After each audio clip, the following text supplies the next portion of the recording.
Your boy All Biscuits from Heaven with another video about the Auburn Tigers. First football video and since uh, I think the Arkansas game last year. I really wanted to do a lot of football content last year, but the team was just demoralizing, and I'd be honest with you, I was looking forward towards basketball essentially since the LSU game. Maybe that's a bad sport, but hey, I want to make content now. So I'm just going to do game by game analysis. And we're starting in Oregon, the main event for the first week of the football season. Week 0 is Miami, Florida, but week 1 is going to be this ABC, 6:30 our time. And I'll just try to break it down in categories and finish off with a prediction, if that'll be okay. Uh, so you look at the matchup predictor per ESPN's FPI. Usually ESPN's FPI is very favorable towards Auburn. I don't know if it's because of, predicted talent, what have you, but, it's usually very favorable towards Auburn. I think 53.4, maybe a little bit high for a team that's ranked lower than Oregon. However, the spread also favors Auburn, which, I mean, we're going to reasons why that makes sense, but, I'd probably bet money on that. I mean, that's like a home game type spread. They say home field usually counts for about 3 points. 3 points is a touchdown. And this is more than likely going to be close to a probably 60-40 Auburn crowd, I would imagine. And then looking at one more thing, the last 5. If you look at our side, it's very reminiscent of other Novembers with Auburn football. Disappointing, bad. But unlike other bowl seasons, we won the bowl game, which I actually think having Gus out there calling that bowl game his way, I think even if like Chip left, but Chip didn't leave with that game in our minds, it'd be really hard to predict this game in particular because we did see a lot of trends in that game that remind you of what made Gus entrancing in the first place. Um, Obviously, I shouldn't absolve some of the other games we've seen the past couple of years, but uh, a little bit more running back diversity, using running backs out the backfield more creatively. Um, I'm actually watching the Washington game right now, and some of the passing schemes implemented in the Purdue game, although being a far worse opponent than most teams we played defensively, they really got back into using creative passing schemes. I felt like in this matchup against Purdue. And that's what I predict going forward against Oregon. Oregon, have the statistics pulled up.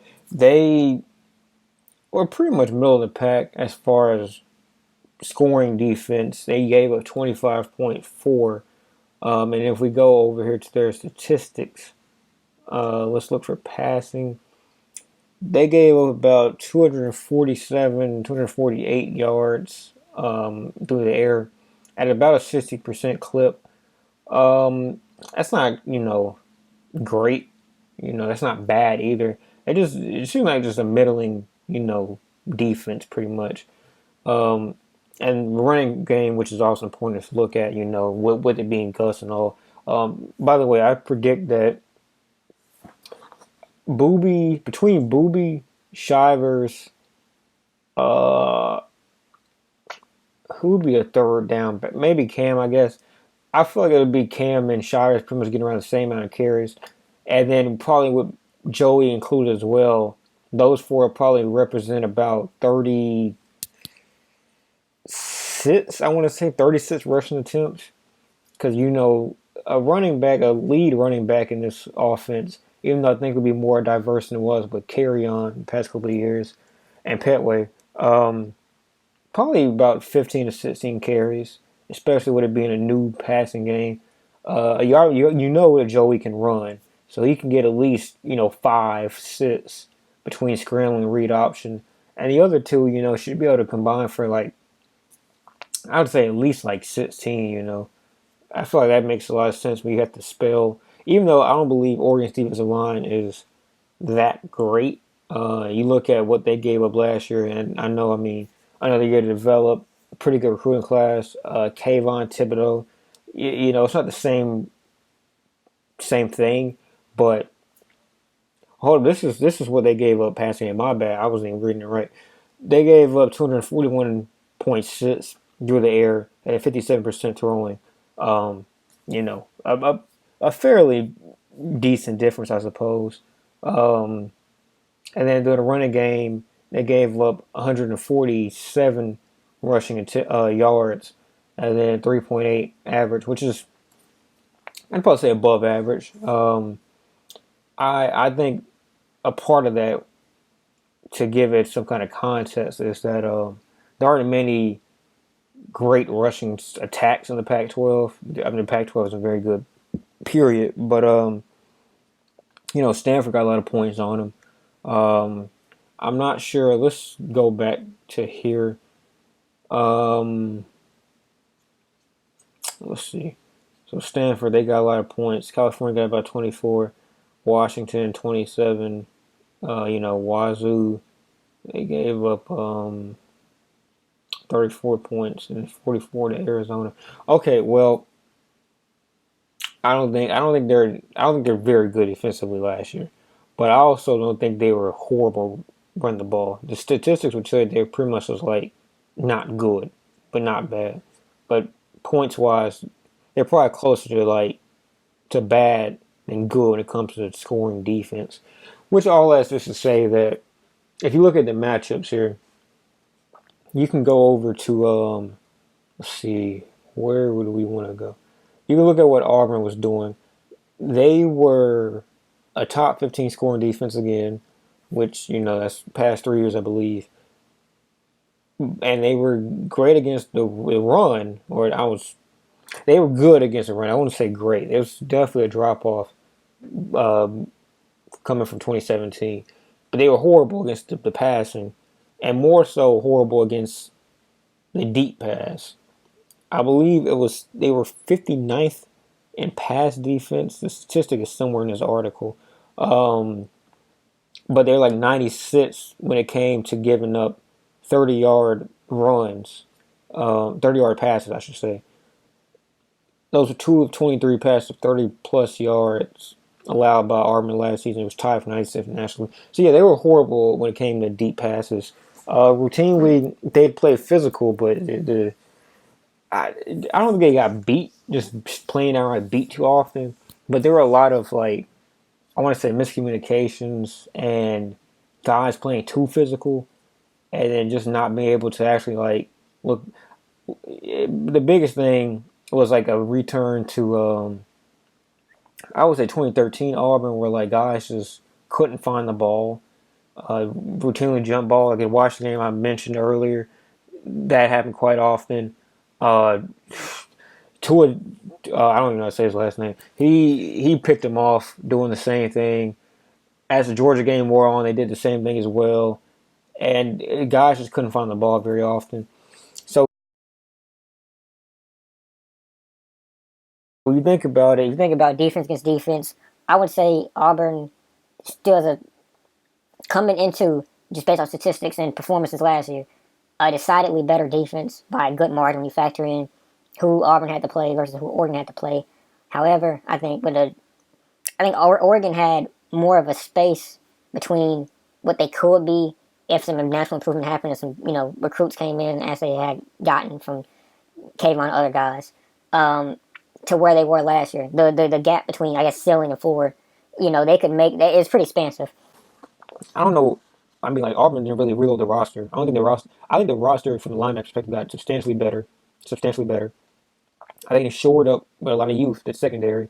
Um, I think the defensive line is probably somewhere around where it was at. I mean, they lost. I believe if it was Dontavius Russell. Um, I think there's gonna be a couple of youthful faces in the back of the rotation, but for the most part, a lot of what made that defense bad was just discipline. They had a lot of they had a lot of youthful players last year in the secondary, and I think natural improvement is what they're making on more than just more talent, different scheme, yada yada that Oregon may be going after. So defensive edge, I probably give to us. Offensive edge, I mean, this is where it's really hard when you like factor in, you know, who you're playing more than anything. Because I think Oregon. I mean, look at the statistics. Uh, they did do good against Stanford. Like this isn't the Stanford of old. You can look at how they performed. They fell off quite a bit. Not well. I say quite a bit. I may be thinking about the season before, but I think it was a pretty middling season. Got destroyed against Notre Dame. Utah beat the brakes off of them. They did do good against Wazoo and Washington, who quality offenses in themselves. Um, but I don't know. I mean, look at the defense. That's like this first month or so. After really the first three games, you know, 31, 38, 40, 41, 27. I mean, 42 against UCLA. That's not a Stanford defense right there, I feel like. So, I mean, Oregon lit them up, but I mean, a lot of other opponents did too. And I'll give them this. I mean, this first, really consistent with the points they were getting. Couple of dry spells when you look at. I wouldn't even consider this a dry spell. Like 20 points against Wazoo. Yeah, you're gonna need more than that, but like I don't know. I mean, I feel like Arizona wasn't that good as I remember. Yeah, like 5-7. I don't think Arizona has some bad losses. Like Houston destroyed. Um, I don't know. The Pac-12 69 in Washington State. The Pac-12 is really weird to where a lot of bad teams, considered bad teams in that conference, blew the hell out of like what considered the good teams in that conference. Utah, who was like 9-4, I think, top tier in that conference, I suppose, 9-5. They blew a lot of teams out, and then like you look at this, got shut down against Washington. Arizona State beat their brakes off of them. Northwestern beat them. It's weird. Conference really cannibalized itself to quite a degree. But going back to my original point, Oregon had a pretty consistent offense, all things considered. The defenses in that conference aren't all that great when you look past Washington. Maybe, I mean, relatively Utah, but not really. USC, I think, was a pretty solid scoring defense, as I remember correctly. I don't think they really lost any games because their defense. Um, I don't Sam Darnold being overrated, having a bad head coach. 37, 36, 20, 41. Okay. Fairly bad defense, I would say. Definitely not good. So yeah, I mean you got like what, one, two kind of good defenses in the conference. You gotta put an asterisk to how great the offense was. However, offensive line, I got the statistics here. You know, offensive line coming into this season, not last season, but obviously you can get the gist of what was happening. 4 of their 5 offensive linemen are now 50-year seniors. They only gave up 22 sacks last season. The rushing game averaged about 180 yards and 2 touchdowns a game, which is when you combine the fact that they were getting, you know, a pretty, I wouldn't say like 60% isn't like the greatest offensive like passing attack. 247. That's balanced. I'll give them that. It's a balanced attack. They had a balanced attack. Getting 6-point yards a play, running 73 plays. That's balanced. That's a pretty balanced attack. Um, Losing turnover differential. That's kind of a little bit scary, but it is what it is. Offensive line is nice. I think offensive line would travel across just about any opponent and put up a fairly decent job. Um, I think their rushing attack, they had 2, I believe, pretty young running backs. But this cat right here, 10 touchdowns, 5 a carry, 5.3 a pop, almost 2,000 between 2 guys. That's something to worry about. 2,100 from yards of scrimmage and his 17 touchdowns. That's a problem. I would imagine both of them are returning against us in the first game. again, the defense is it's important to consider the defense they're playing against, but that is impressive to me that they have guys that. I mean, just because you play in a weak conference doesn't mean you're gonna do good. So that's something to worry about. And then when you compare that to what we have coming in, I would like to think that let's pull up some statistics. I could talk about it the way I want to talk about it and just kind of guesstimate, but let's just pull up a couple of statistics. So okay, 2018 Auburn. Well, hold on, let's try this. I'm gonna be a little bit lazy right now, but while I'm talking, I really think that it's gonna come down to a lot of people say it's their maybe top five offensive line against our top five defensive line. I think it's going to be pretty much Gatewood against the secondary. That passing defense, like I said, was middling, but Gatewood has not thrown in a game, so it's important to keep that in mind. I think it's going to be a key matchup. And while we're talking about Gatewood and what he has, to work with, so we have our rushing stable, Booby coming back, Cam Martin coming back, Shivers, Schwartz, Malik Miller. Essentially, everybody that was of value in the running game is coming back. From a receiving perspective, we've come over here. Your leading guys, Slayton, Ryan. Well, you lose Ryan Davis, you lose Slayton. Those are two big guys that you obviously I won't say franchise guys, but like people who Ryan Davis definitely is a franchise dude. I mean, that's your probably like 50% of where you go into every play. You're looking for Ryan Davis and you look for everybody else. And Slayton, big play threat. But I mean, you look at what you got coming back, what you have coming in, and you got Schwartz, Seth Williams, Canella's still here. Eli Stove should be healthy. Shader Jackson could get more touches. Marcus McLean should get more touches. And then a couple of cats in the recruiting class. Auburn has been recruiting the receiver position very well. Shout out to Coach Cody Burns the past couple of years. A couple of 4 stars, 5 stars coming in. That should be great. John Tavius Johnson off the top of my head. A couple other big names. Pretty much what I mean to say is that the skill position is going to be great. Offensive line looked respectable against, Alabama decently. I don't think Stidham made it easy. He had one of his worst games in the entire season. It looked, I'd say, decent against Georgia. Booby was kind of hurt. And then the passing game pretty much trailed off after the first couple of drives, as per usual last season. So I don't know. I think it looked good considering what they had to work with. And I think they should win the day against Oregon. I would say they should do better against Oregon's defense, looking at what the problems are there than Oregon should do against us. Because I don't think Oregon's receivers are exceptionally talented.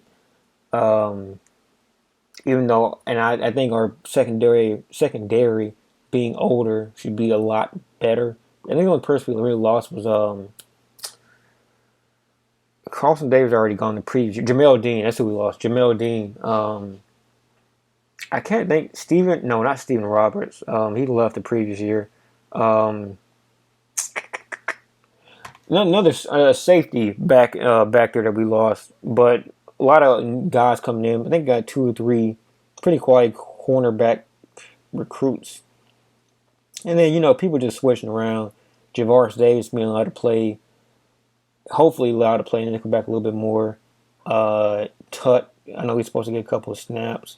Noah, really, it's all coming down to what Noah can do. Daniel Thomas is who is going to be. He was Steven Roberts last year, and coming in, he should be even better. He did pretty great last season. So, yeah, I think we should be able to do better against what they lack at defensively than likewise. And, factoring that in, I guess you can factor in special teams too.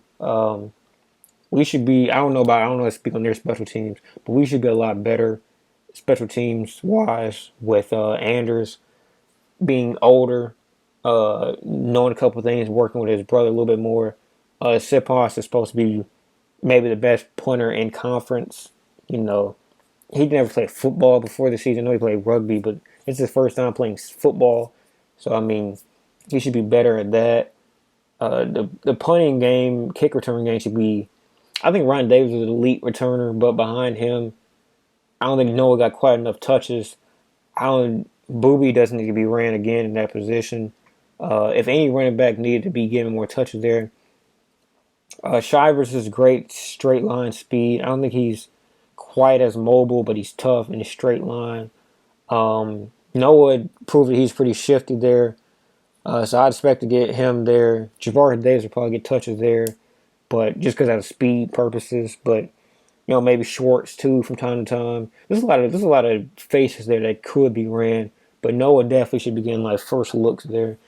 Unless it's just a detriment to him being able to play defense, which punt return, kick return, you're not going back on the field after that until the next possession change. But just in case.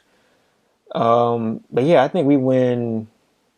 I honestly think we win both sides of the field. Really, I know youth is going to be a problem for us in the quarterback position, but it's not really that much of a detriment anywhere else, in my opinion. And Oregon, has a lot of age at quarterback and offensive line, which make an offense, but like receivers, they're going to be a lot better. Their defense is going to be a lot better. I think it's a new offensive look they're going with here.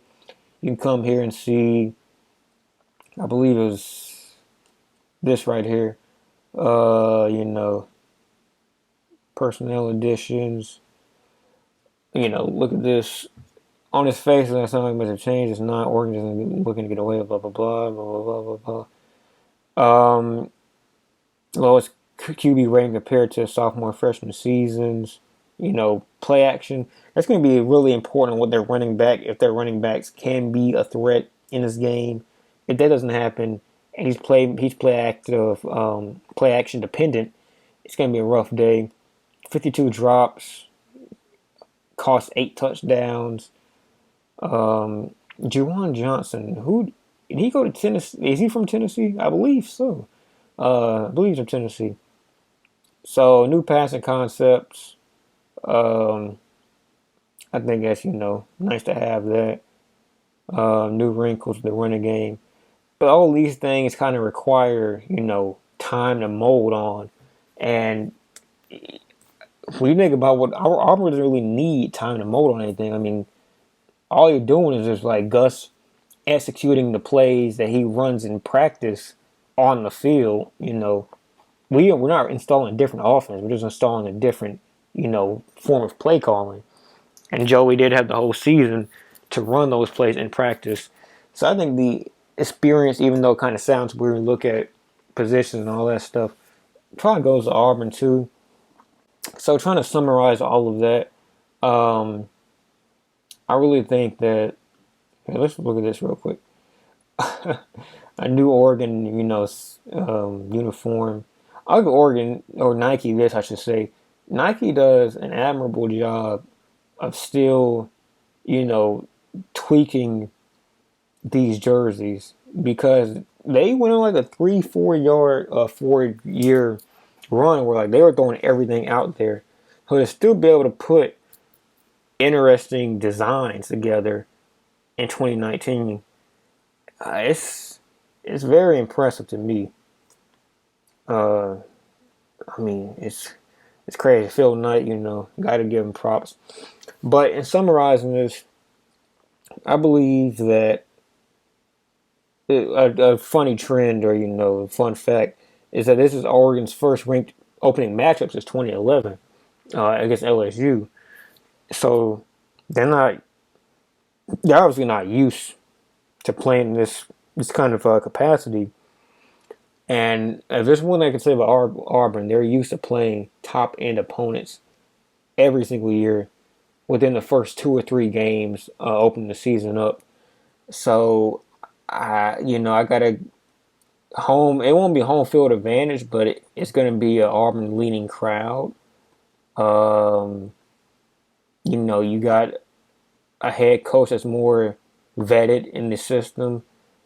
Obviously, the defensive coach, he knows Cristobal pretty well.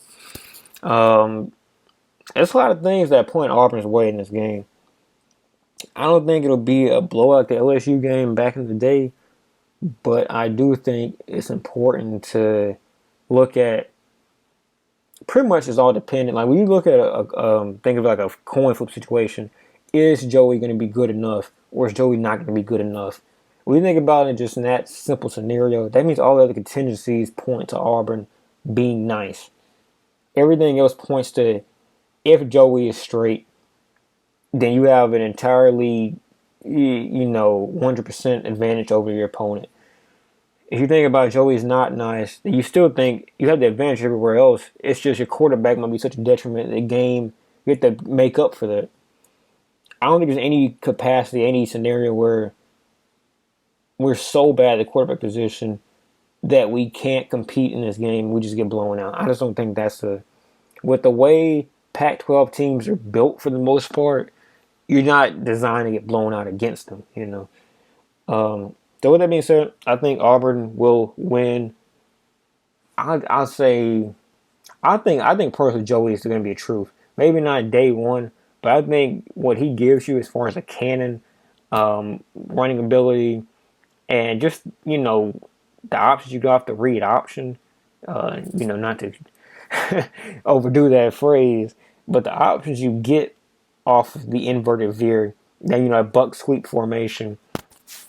It should, if they use the running backs correctly, not just try to shift one dude into speed sweep and one dude into north south, but kind of vary it up, and the tackles hold their own. The offensive tackles, of course. I mean, even if he doesn't have a good passing day, the running game should still be more than enough to win this, in my opinion.